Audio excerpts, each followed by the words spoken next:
Hello, my name is Aaron Edwards, co-founder and market consultant of Santos Springs. We offer grain marketing solutions to producers in multiple countries. Welcome to our W2H grain marketing channel. Go ahead and hit the subscribe button. I also recommend tapping the bell so you get future notifications. And if you like what you see, hit the like and share this video with other farmers who care deeply about their grain marketing. If you are a corn or soybean farmer, your revenue depends not only on your production, but also the answer to three simple questions: when, how much, and how you sell.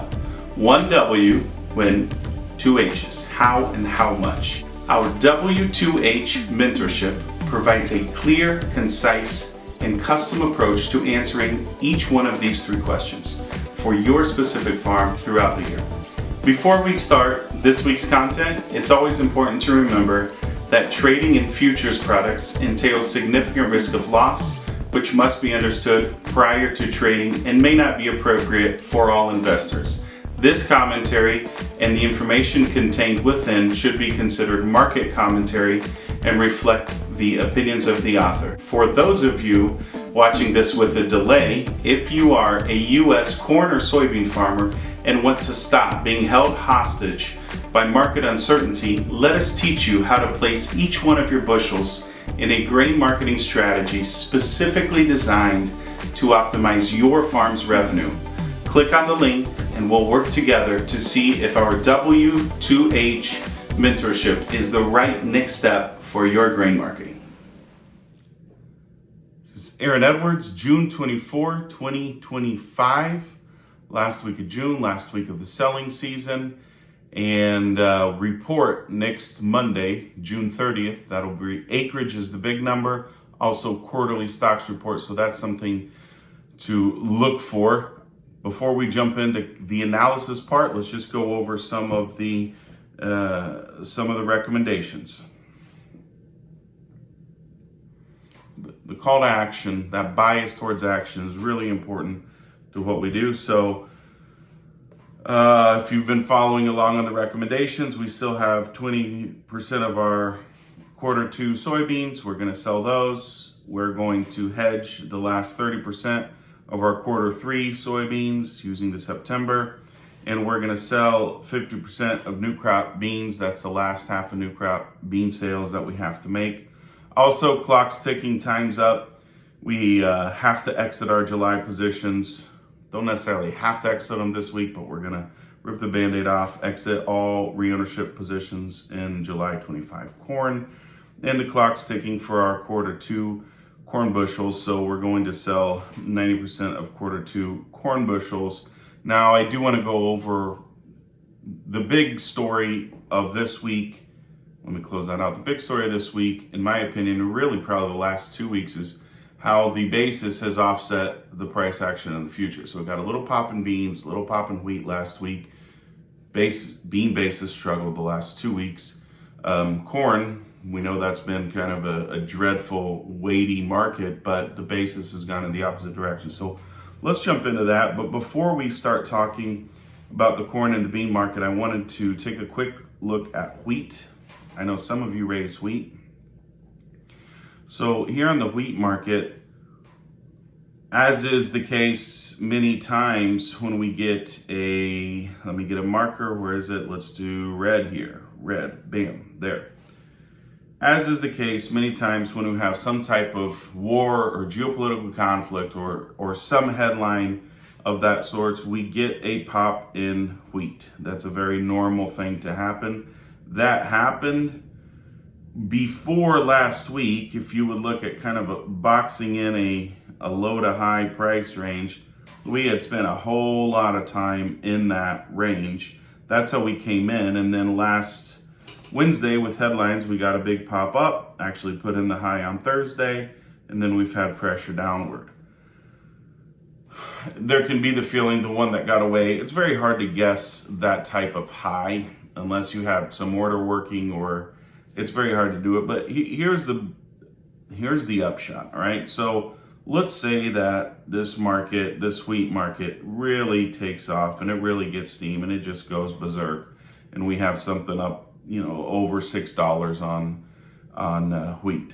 I'm looking at the Chicago wheat, but depending on whichever wheat you raise. All right, that could happen. So I would say let's hold off on like next year's wheat pricing if we have to price something and it goes crazy. But whatever, especially summer wheat, if you're going to be picking that, I would just pull the trigger. Wheat on most of the farms I work with, wheat is not the primary thing. Just pull the trigger, sell the wheat, and just just pull the trigger on the wheat. Maybe you made some sales last week. Maybe you feel like it got away. We're still above. If you were to price it basically on current price action, just think about how. Let's just look at how many times you would have had opportunities above current price levels. You could go back to February, you could get an opportunity, maybe one there, or last week. Not very many times. We have spent a heck of a lot more time below that. So I would just, if you have some summer wheat, if you're going to be picking wheat, I would sell it. If you have any questions on that, let me know. And then, as always, market plan portfolio. We have an action plan for your operation. Based on that, we look at seasonals. Selling seasons coming to an end. We look at the funds. We're going to go over that in just a little bit on corn and bean market, and then we look at technicals, and that drives us towards our action. Based on that drives us towards what we should be doing. So let's take a look. We'll start with corn, then we will go to beans. I wanted to start this week talking about basis. If you look at the corn basis, so just basis is cash minus futures. So the cash price minus the futures price. And you can see what's happened is futures have come down, cash has stayed somewhat stable. Sure, it comes down some, but what's happened as that distance increases is that we've actually seen corn basis improve. And this is not super surprising. You can see seasonally, a lot of times they're green. Let's go with yellow. A lot of times we do see somewhat of a seasonal improvement. The case is we haven't really seen a rally. So this is based on Tippecanoe County, home of Purdue. In the Western Corn Belt, corn basis is still below historic averages, but the trend is similar. We've seen strengthening basis. Maybe it'll still go up. If we make that last move of basis into September, which might happen, unfortunately, that probably means we have another leg down on futures to get that basis move.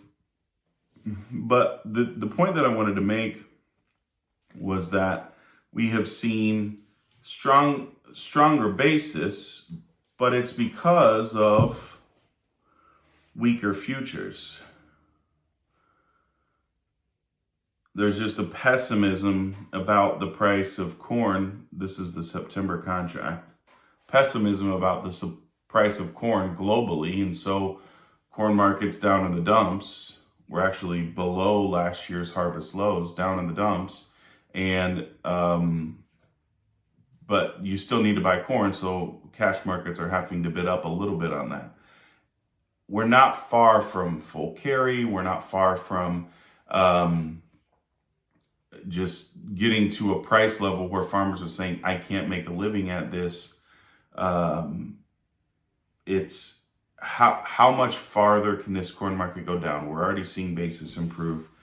And so that's where we kind of have to look at the symptoms of the market. Let me cancel this out. And as we look at the symptoms, let's start with the position of the funds. So the big bad news here is they could sell more. Make that red. They could sell more. Last year they did.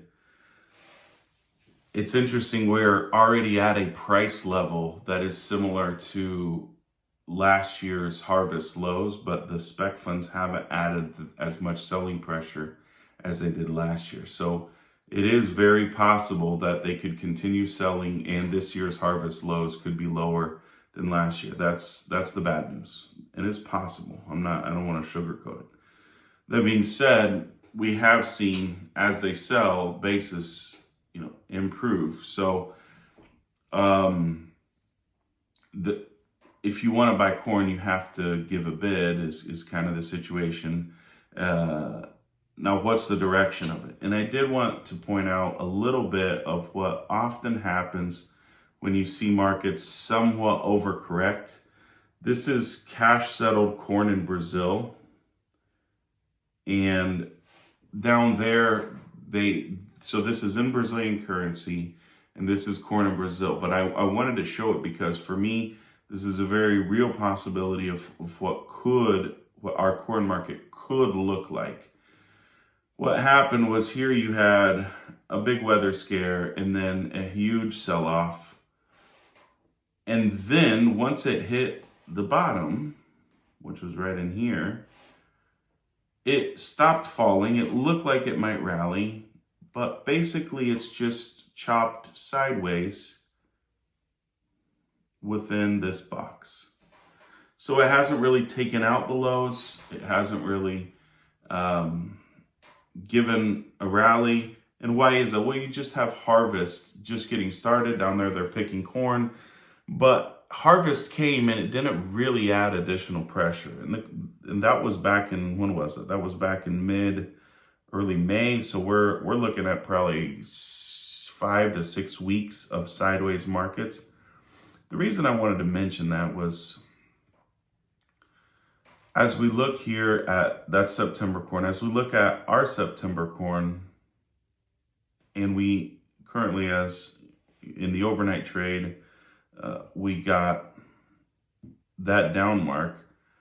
Maybe this just continues to sell off. That's a real possibility. But let's say that sometime in here, we put in one of these down days, and then the market kind of stops falling. That'd be great news. Just because it stops falling doesn't mean it's going to immediately rally. We have a long time from a seasonality standpoint that even if markets stop falling, that doesn't necessarily mean they will rally or have a strong rally. So I've had questions about reownership. I talked about it last week. We're going to move, we just moved a lot of Q2 corn. We have to empty out the bins. There's not much that can be done. If you still have old crop on hand, that corn needs to be moved. Yes, I do think reownership is the right strategy on that because the funds are at a position that is, they've oversold it already.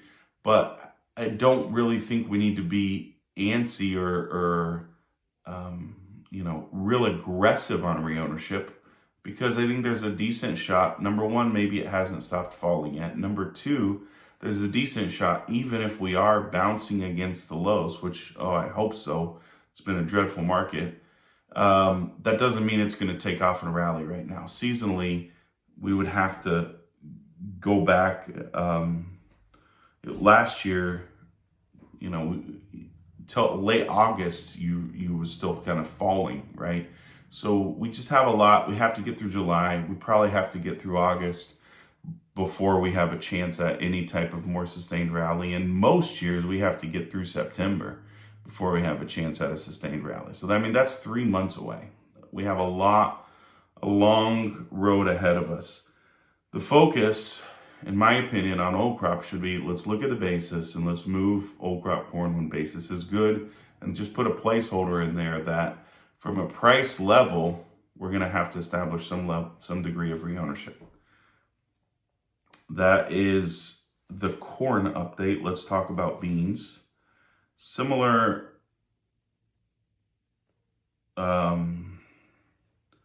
also wanted to talk about the basis on the beans, but let's get started here with the funds, position the funds on the beans. So the speculators, well, on corn, let me get a marker and we will make this blue. There we go. Oh, it's already blue. Okay, blue works. So on corn, speculators are net short, but on beans, they're up here and they're net long, which is good because we've seen a little bit of a bump in the bean market. But then that's the flip side of that, is what I wanted to show, is that the basis is selling off. So it's not like over the last 2 weeks, this is again Tippecanoe County, Houma, Purdue. So it's not like we're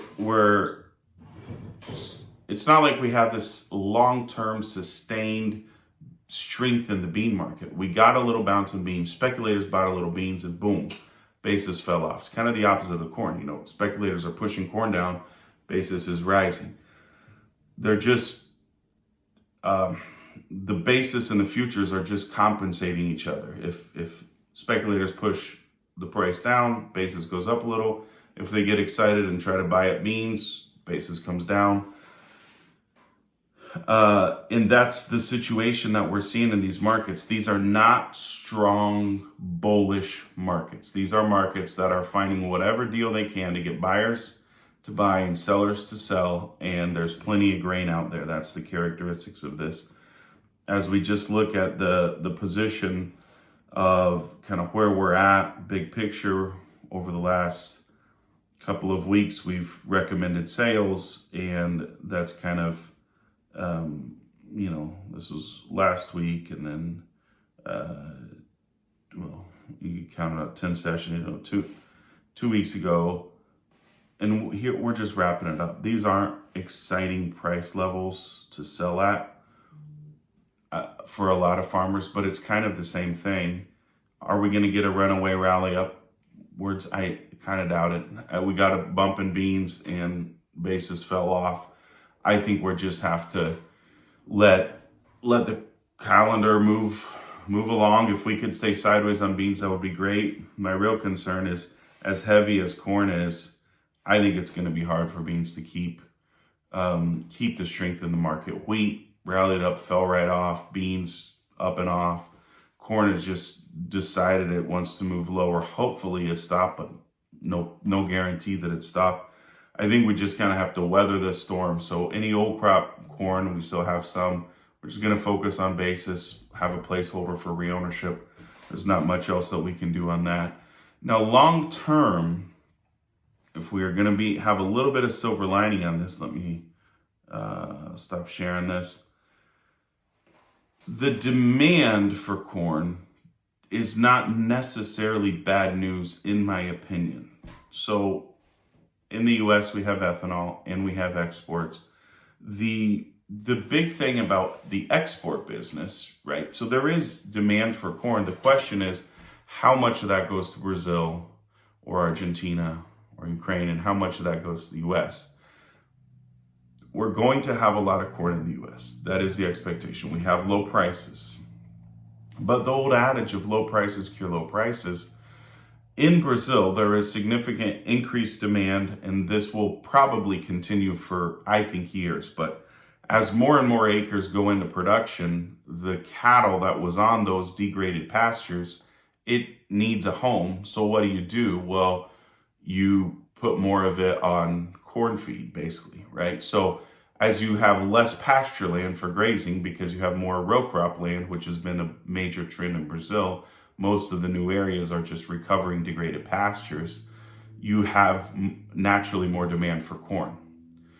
So that is from a livestock standpoint. The other thing is ethanol is gaining steam. Ethanol is probably a decade, maybe 15 years behind the US, probably a decade behind the US. So they've had some ethanol plants. It's worked. This isn't a new bit of news, but from a quantity standpoint, we are at that point where more and more ethanol plants, corn ethanol plants in Brazil are getting approved and put in at kind of a scale that starts making a difference. And that goes with the livestock as well, right?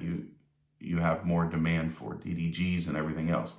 So there is new demand for corn in Brazil. And what happens to that is you get domestic markets bidding up against the export market. So still, right now, if Brazil has corn, it's cheaper than US corn and it takes markets. But that's not necessarily, in my opinion, something that's going to be a huge factor, maybe not even this winter. And as time progresses, I think the demand for corn in Brazil is likely just going to increase, which means that might give us space on the export corn market this crop year and future crop years. Soybean demand, actually, Brazil's ability to produce a tremendous amount of soybeans is actually more concerning, in my opinion, longer term than corn.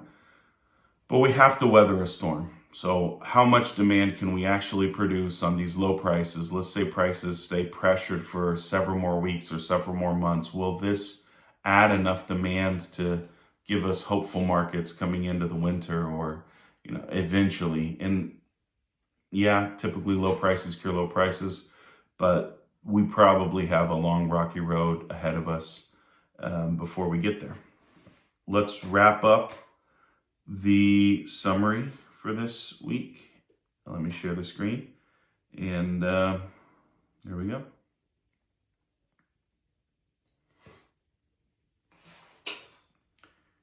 Okay, so seasonality, move that up. Seasonality for corn is a sell, last week of the sell season, last week of the sell season for beans as well. Managed money for corn is a buy. They have sold enough corn to where it justifies buying it. Managed money for beans they're long, but not long enough to justify selling, so that's neutral. The trend for corn is down, has been down for a long time, and the trend for beans is up, but kind of hanging on by a thread. Corn basis levels have strengthened as the futures have moved downward.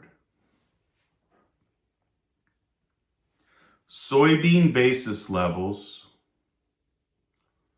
took a hit over the last 2 weeks as we got a rally in the futures market.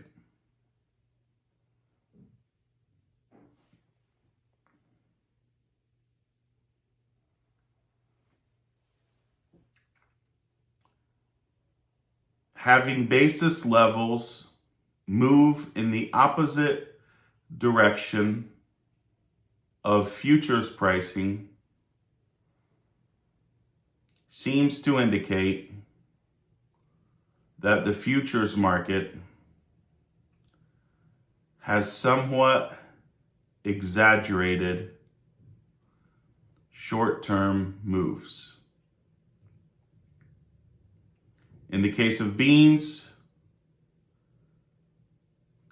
the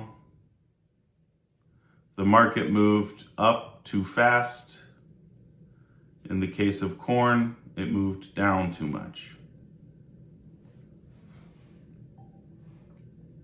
Now that last comment, that doesn't necessarily mean that markets need to adjust, right? Sometimes the big takeaway in my opinion on that point is that we probably have several weeks before we could expect, maybe even a few months before we could expect a more sustained long-term rally in corn.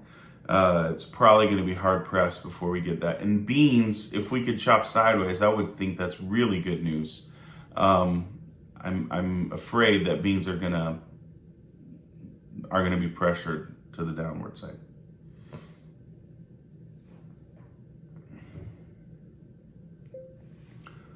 While soybeans are still in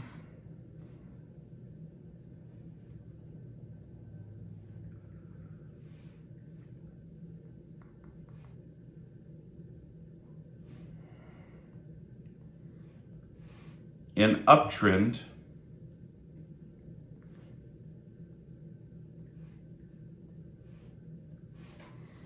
seasonally, this market presents fairly significant downside risk in upcoming weeks.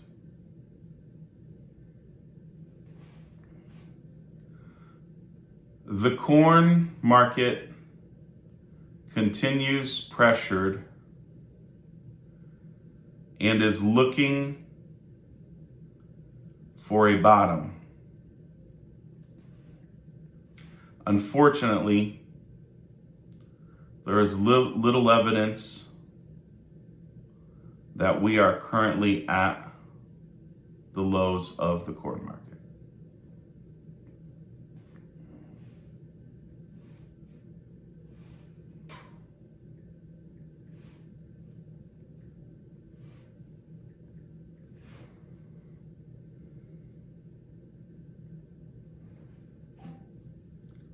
Stop sharing that. Wish I had better news. Wish we had more exciting markets. But if that were the case, probably that would mean you were having some type of stress in the in the field. And it seems from where I sit, it seems like crops are generally progressing well. Markets go up, markets go down. There will be opportunities in the future, and we just need to make sure we keep playing our cards right, keep making solid decisions, and are ready for those opportunities. But wish I had better news from a market standpoint. It is what it is, and hope your crops are looking good and the crop year can progress well. Let's take care of work and stay in touch. Let me know if you have any questions.